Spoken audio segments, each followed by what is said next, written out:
Support for WYES is made possible by Mary Lou Kristovich in memory of her husband, William Kristovich.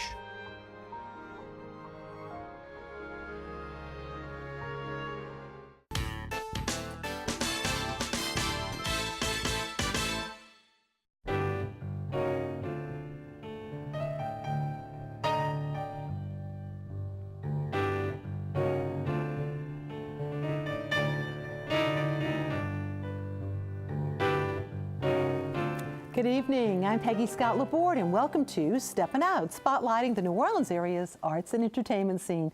Seated at our table tonight, Poppy Tooker with an exclamation point, host of the radio program Louisiana Eats, airing twice weekly on WWNO Radio. Making her Steppin Out debut, Ylva Rouse, and she is here to talk about Prospect 4. And there's so much to talk about. It's an international art triennial that features artwork all over our city and from all over the world, right, Ylva? Yes. Great. And Steppin Out theater critic Alan Smason, who is also editor of the Crescent City Jewish News. With a question mark. With a question mark. The eternal question mark. No, I'm just kidding. Tricentennial. There's so many reasons to celebrate the Tricentennial. And you've added a few more thanks to Ralph Brennan has wonderful given local us restaurant. some really great reasons to celebrate the Tricentennial. He's celebrating at Ralph's on the Park with 6 different Tricentennial cocktails, celebrating the history of City Park and the building itself. That building is so interesting. It was originally built in the 1860s as a coffee house, and that was the official entrance to City Park, and that was even before Central Park existed. So really fantastic. And a tribute to that, not one of the cocktails, but there's one called So-So, which is a tribute to Jean-Marie Sau, S-A-U-X, who built that original coffee house. And that's a green drink if you're in the mood for one. That's got chartreuse and Benedictine. I guess it reflects the oak trees across the street. But what we've got sitting in front of us, speaking of oak trees, this is Death in the Oaks. Now, Death in the Oaks is in remembrance, cheers, of 19th century gentlemen who like to settle their differences under the majestic oaks by dueling. And it's very interesting. This is sort of a champagne cocktail meets a corpse reviver, so that's very fitting. And then, of course, that building was a favorite hangout for Storyville madams during the days of Storyville. We're talking 1912, 1917. And so this is a tribute to them, and this is the Storyville Lolita, and it's got Peychaud's Aperitivo and Salerno, and cranberry, and so here's to all of those ladies of the evening then, and I suppose. And what was in Death in the Oaks? It was champagne? Death in the Oaks, it's champagne, cucumber, pomegranate, and absinthe. There's absinthe in there. Very nice. So anyway, anybody wants to try these at home, you can find the recipes on poppytooker.com. Yes. Lots of other stuff you can find there as well. And then, speaking of tricentennials, we're going to wish Tabasco a half a tricentennial because they're celebrating their 150th anniversary this year. And they're kicking off the year with a special Taste of Tabasco week. January 28th through February 3rd, there's over 40 restaurants participating with prefix menus, all celebrating Tabasco sauce. And there's incredibly inventive stuff. It's sort of like all the chefs in the city are having a chance to really play with Tabasco. And there's single course menus, there's 4-course menus. The prices range from $10.99 to $60. So there's something that fits everybody. You're gonna find Antoine's, Galatoire's, all the old favorites in places like Avo and Bayona. They're all participating. Go to the website and it will just make you hungry.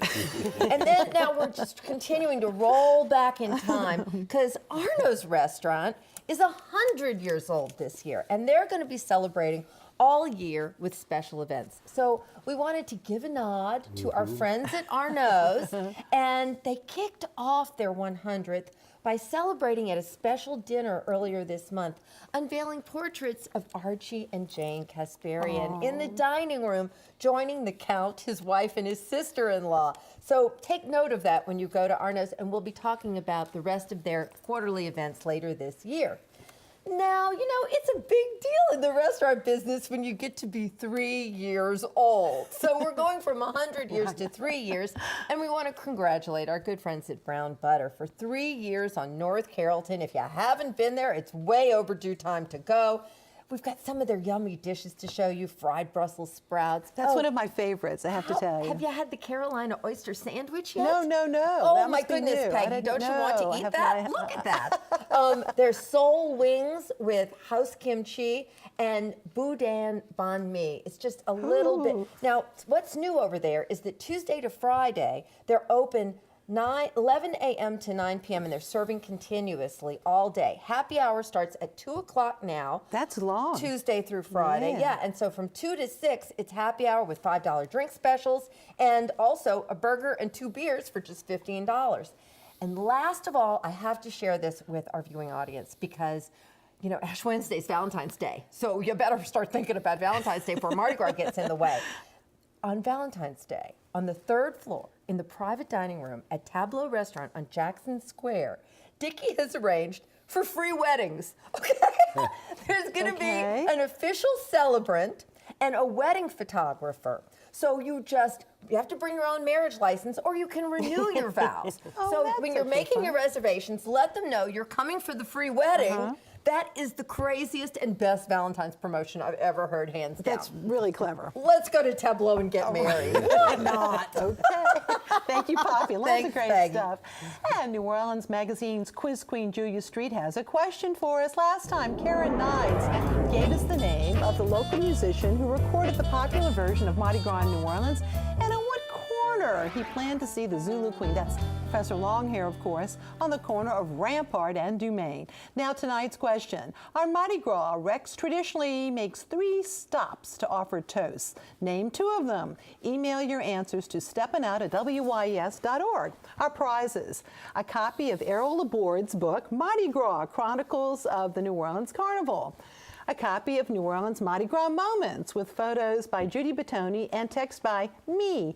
Thanks to Pelican for the books and a pair of free admission passes. Oh, this is so fun. To either the Audubon Zoo, the Aquarium of the Americas, or the Butterfly Garden and Insectarium. Make sure to try the Bug Appetit Kitchen's Cricket King Cake this carnival season. If you happen to go to the Insectarium, you can go to WYS.org for our online calendar to see our lineup of events. And you can also link to our WYS YouTube channel. And now we've got Ylva to talk to us a little bit about so much, okay? The prospect all over the place. It's Prospect 4. This is every few years. It's a triennial, so every 3 years, we should say. I remember the one after the storm, not that long after the storm. Yeah, we're going to talk about, it's first of all, like how many works of art are in the city right now? Can you give me a ballpark? It's citywide.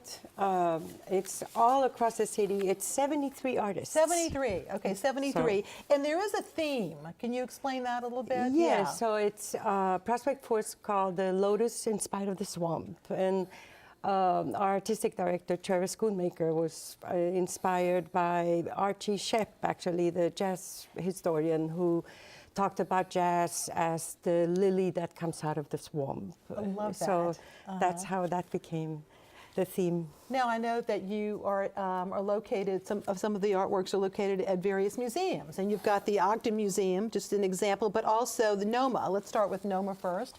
We'll show some of those images, and what, of course, a perfect place to be at New Orleans Museum of Art in City Park, isn't it? Yeah, NOMA has been with us from the beginning, since Prospect 1.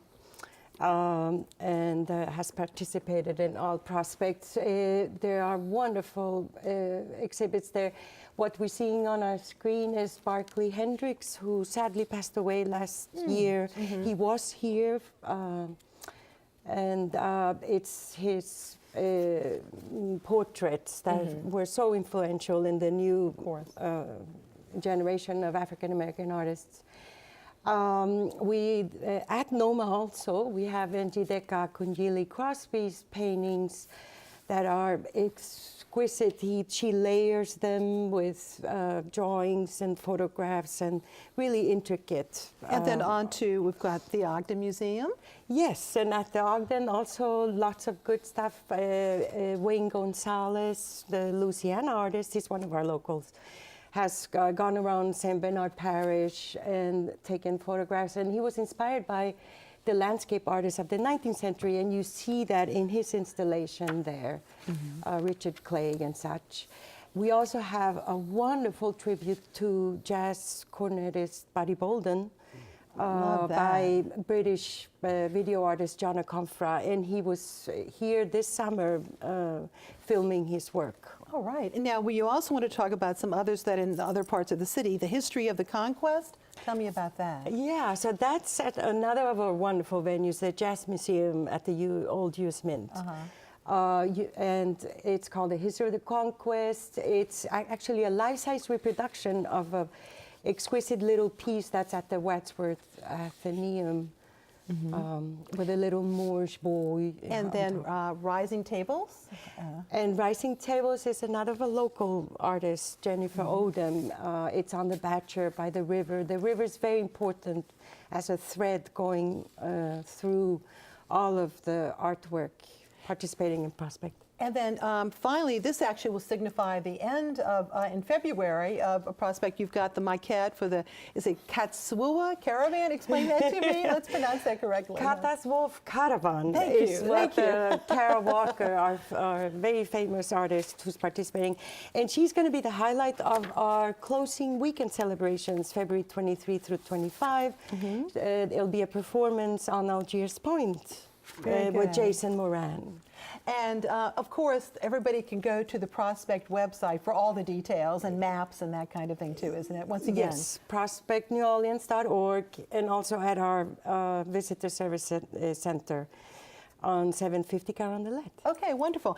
What I also like is there's a real presence over on St. Claude, and you can get more details on that. But we wanted to show you something specifically. Over at the UNO St. Claude Gallery, there's a video artist who has, Jeff Wedson is his name, and he has a video. He actually resides in Princeton, New Jersey, but he has a film called The Batcher Ritual. And what he did was he set up a camera along the Mississippi, along in New Orleans, the New Orleans area, and he chronicled most of a day in the life of the river from just one viewpoint.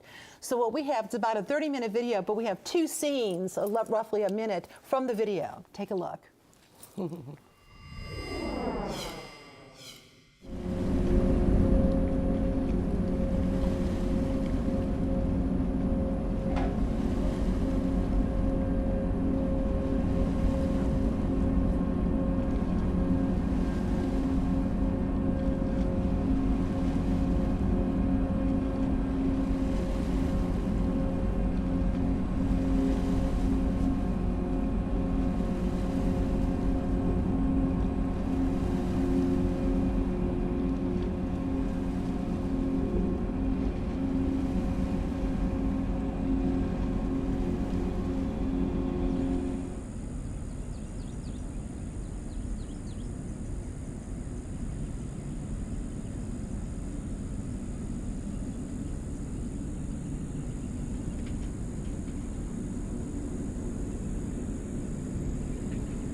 The Batcher Ritual, by the way, the perspective is Lower Algiers near Studio in the Woods, where he had a residency. So that's if you're curious as to where that is. Okay, it's currently on view at the UNO St. Claude Gallery on St. Claude Avenue until February 25th. And once again, prospectneworleans.org for all the information. It's kind of a lot to wrap your head around, but it's worth it. On Monday, the new season of Antiques Roadshow premieres on WYES, with the public TV series, of course, Hunting for Treasure treasures right here in New Orleans. Tom Gregory has a backstage pass and uncovers some of the show's secrets and why America loves Antiques Roadshow.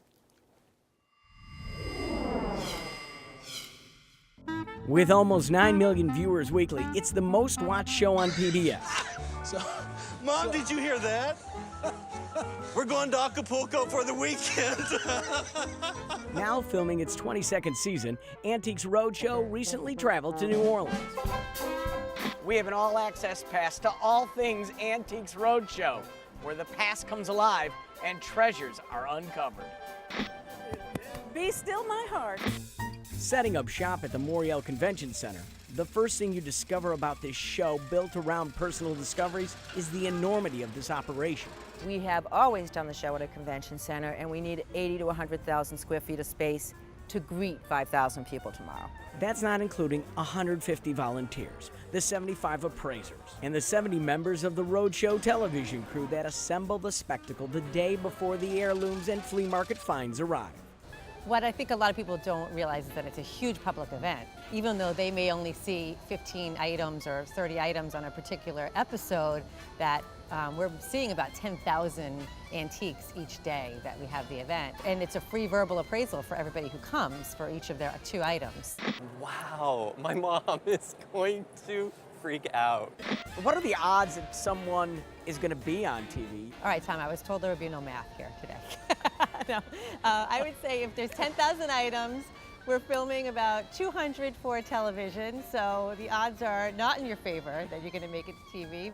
The odds of making it on air on WYS is somewhere between being audited by the IRS and dating a millionaire, which is good to know because the odds of striking it rich on Antiques Roadshow is about 1 in 60,000. Really? No way. You're kidding me. The reason almost 10,000 people applied for tickets to this New Orleans event has very little to do with a treasure's monetary value. It's about the valued memories that each treasure has kept alive. And that's the big behind-the-scenes secret of this show. I brought my grandfather's walking sticks that he used to use when he walked across the fields to court my grandmother. They're altogether worth maybe $250, but priceless because without this piece of history, where would we be? So many of the people who come into the show, they don't care what something is worth. They just want to share the history with you, and some of it is incredibly interesting. The family story is so good, and the love or the attraction to the object that the owner has, that sometimes the value is just so secondary. We bought our amazing stained glass burger tree. They said it was worth about $500 or $600, but to us, it's priceless. People say, don't tell me about the value. Just tell me what it is, tell me when it was made, and maybe tell me if the story that my family has handed down for the past, 100 years is accurate. What would you rather have, a undiscovered treasure or an unbelievable personal relationship to that object? Oh. Both? Can I have a... You can't have both. You need to pick. That's like Sophie's choice. That's really hard. Sorry. That is insane. If I could have wishes come true, I'd want to find a missing masterpiece that has been missing for centuries, and it walked into Roadshow. With a family story behind it. Yeah, where the heck did they get that, and where have they been hiding that missing masterpiece all these years? I think that people can relate to Antiques Roadshow because it's really about our collective material history. This is our show, America. This is our show. This American show, Antiques Roadshow, will be premiering the New Orleans episodes early in 2018. My goodness, I love this show. I'm Tom Gregory, backstage for WYS. And if you're looking to discover more behind-the-scenes treasures, join Tom for Backstage New Orleans Antiques Roadshow. That's on Monday, January 29th. This Monday at 7 p.m. right here in WYS. Immediately following this half-an-hour special, the first of 3 New Orleans Antiques Roadshow premieres. So that's really exciting news. Ellen! Well, I wanted to make mention, I'm going to be off next week, so I won't be able to get a chance to review the American in Paris show that's coming to the Sanger Theater starting on Tuesday. Tuesday and running through next Sunday. But I wanted to sort of set it up for people because those of you who have not seen it, this show started in 2014 in a theater in Paris. And essentially, what a great place to start, you know, the city of lights, etc. And it's based on, of course, the Gershwin classic, George and Ira Gershwin's music and lyrics of An American in Paris, but also pieces like the Concerto in F and, you know, I Got Rhythm, so many other classic Gershwin pieces. But, you know, it's not just the dance and it's not just the music. It's got so many other things that are part of it. Let's just go and mention the fact that you've got basically not a triangle between three people. You've got basically, I don't know, a rectangle between four. You've got three men who are all interested in the same woman, Lisa. And there's the American who stayed after the repatriation of Paris, Jerry, who's her love interest. And then there's Henri, who's the rich Parisian whose parents are sort of, you know, basically taking care of this Lisa, unbeknownst to the rest of them. The thing to know is it's Gershwin. It's yes, Gershwin. yes. That's it. But again, American in Paris, you know, I saw it on Broadway. It went to Broadway from Paris, and now it just closed in London. And the same people who started the roles in Paris and did it on Broadway finished the role in London just now. That was Robert Fairchild and, of course, Leanne Cope. They're wonderful. Again, great ballet, wonderful music. Go see it. If you can go see it at the Sanger Theater, I recommend it very highly. Coming up also, Black and Blue. Now this is, unbeknownst to me, this was not the Fats Waller music that I thought it was. This is really the story of the early parts of the black police women getting into the New Orleans Police Department. I will be seeing it this weekend, but it stars people like Carol Sutton, and you can't go wrong with Carol Sutton. And if I'd known that Carol was in it, I would have obviously known it wasn't a Eubie Blake or Fats Waller piece. But anyway, that's the name of the famous song. Yes, of course. It's at the Cook Theater at Dillon University, and again, I think it's a little bit of history and a little bit of New Orleans politics mixed in with this. So I would really recommend that if you hadn't had a chance to see it yet, then they do really good work over there, and they're really trying to do more. So go check them out and give them a little thumbs up as well. Also, we just got word that $1 Million Quartet, which has been doing, you know, fantastic box office business, they are also adding a new show on Sunday, January the 28th. For those of you who were not able to see it, we're closed out, get on the phone, get tickets now. Rivertown Theaters for the Performing Arts. It's really the best show that they've done, not just of this year, but probably of last year too. But again, it started this year, so we have to talk about it as far as 2018. But again, a great opportunity there. And last but not least, the NOLA Project. They've been doing something that we haven't really talked about a little bit, but they've been having little readings in breweries. They call it Rough Drafts, D-R-A-U-G-H-T-S. Great idea. The play on word. And it's wonderful to see a play read and, of course, to enjoy a little bit of imbibing there as well. So this is going to be, the one coming up is Zookeepers in Captivity, written by James Bartell, a wonderful local actor and director and writer. And he's going to be I guess the featured artist there on Monday, January the 29th. And don't forget, it's free admission, and you can get some beer as well. So. Thank you. And now we've got something pretty rare. We've got the finale from the New Orleans Opera's sold-out production of the 1894 comic opera called Tabasco. Of course, it's in honor of the opera's 75th season. As Poppy mentioned, Tabasco's 150th, and the city's Tricentennial. Paul Malfrey rediscovered this work, and he has revived it. Enjoy.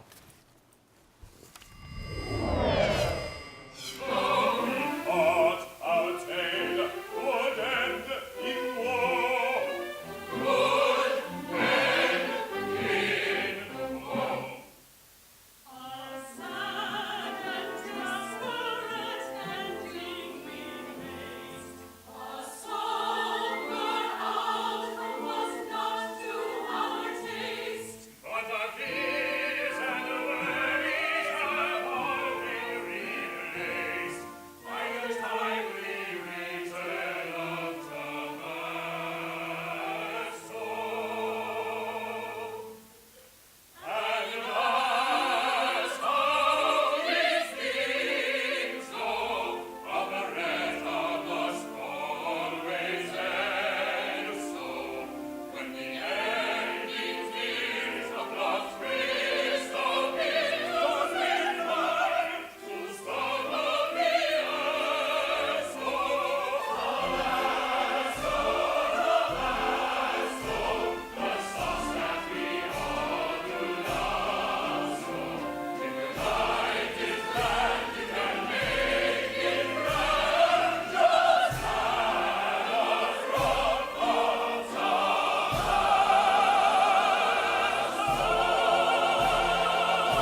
And thanks to videographer Craig Kramer for that video. And now time for our picks. Poppy. Great way to start off your week. Monday at Howlin' Wolf, 3 to 7 p.m., Speed Rack, all-female bartending competition. $25 in advance, $30 at the door. Proceeds to benefit breast cancer research and prevention. Tennessee, Georgia, Kentucky, Florida, and Texas ladies are all coming to compete against 13 local girls. So show up at the Howlin' Wolf on Monday and root for our girls. Ylva, show and tell. Well, I have my Prospect 4 catalog. Yeah. You can get it on our website, again, prospectneworleans.org, or any of our venues, no marked. Thank you, it's beautifully done. Helen. Okay, Miscast. This is a fundraiser for UNO, Saturday, February the 3rd. Tickets go from $30 on up to $100 at the NIMS Theater. Again, if you can get a chance to get over there, give them a little support. I'm sure David Hoover and the people over there would appreciate it. Absolutely. And WYS will be premiering a new episode of the station series Reshaping a Greater New Orleans. It's titled Good Eating, Good Health, produced by Informed Sources host Marcia Cavanaugh. The episode will air tomorrow at 10 a.m. on WYS. The annual Crew de Vue Parade will roll tomorrow at 6:30 p.m. The parade will begin on the corner of Decatur and Marigny Streets, wind through the quarter, and of course, immediately following, Crew de Vue will be followed by Crew Delusion. So visit both Crew de Vue and Crew Delusion's websites to see the full parade route. The 27th annual NOLA Designer Costume Bazaar, and that is so much fun. It will be taking place this Sunday from 11 to 5. Admission is free. It'll be held at the New Orleans Healing Center on St. Claude Avenue, and that is really great if you're trying to put together some pieces of your costume. Looking ahead, don't miss the Crew of Vaporwaves, The World's Unfair. There's the monorail. Next Friday night at the Music Box Village on North Rampart Street. Tickets are just $20. That's an example of a ball last year with the Sirens of the Shallows, but it shows you, it's an outdoor venue. There'll be art installations and music performances by Windows 2000 and Rusty Laser. And you can also take a picture with Seymore de Fair, who, oh my goodness, this must be a relative because it has been 34 years. Look who it is. It's Seymore. They'll actually be, hey, how are you? Hello. They'll actually be recreating scenes from opening day. Remember the WDSU, the all-day broadcast? And they're going to be giving out, isn't it wonderful to have such good company here, right? It is. And they're going to be giving out, though, at the event, a relic, if you will, a bit of a favor. And look at this. Okay, it's actually a little piece of the paper mache of the mermaid. In the entranceway, Barth Brothers did that fabulous mermaid, which was a little revealing. There was a little bit of controversy there, but it was beautiful. But look at that. So you'll be getting that if you go to the party. But it is going to be so much fun, and you get to have your picture taken with this guy. I'm telling you, it's so good to see you, and you bring back good memories. Hey, thank you all very much. Thanks for watching, and thank you all. Good night. All right, let me tell him hello. I miss him because I used to be there.